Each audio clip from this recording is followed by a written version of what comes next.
Hello student, अब 1B का last question 8 देखेंगे हम।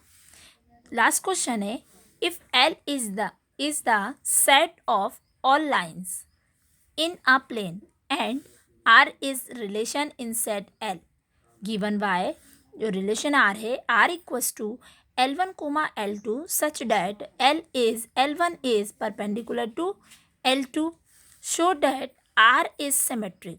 क्या शो करना है कि R सिमेट्रिक है, but neither reflexive not transitive, ना ही वो रिफ्लेक्सिव और ना ही ट्रांजिटिव होगा, बस सिमेट्रिक होना चाहिए। ओके, तो देखिए सॉल्यूशन में देखेंगे हम।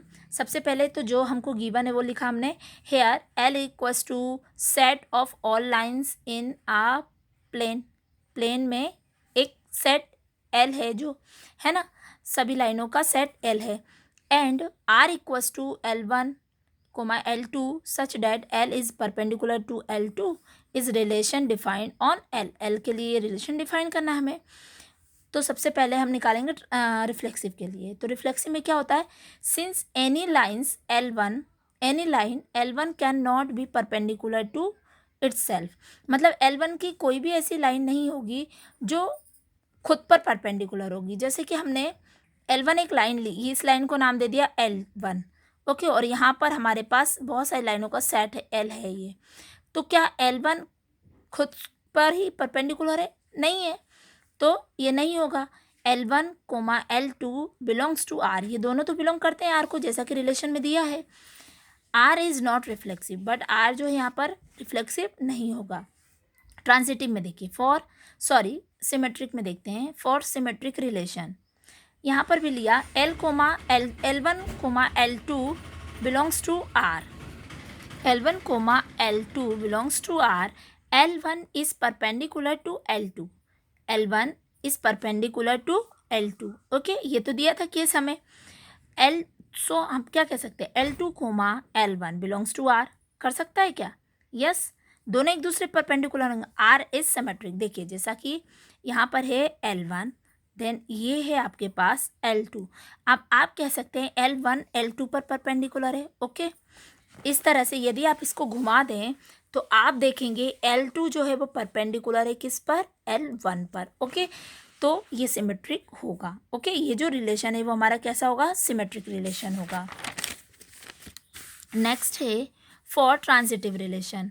ट्रांजिटिव रिलेशन में क्या है, if L1 is perpendicular to L2, okay, ये तो कैसे है ये अपना, तो L1, L2 बिलोंग करता है R को, L2 is perpendicular to L3, क्या L2 जो है वो L3 पे परपेंडिकुलर है?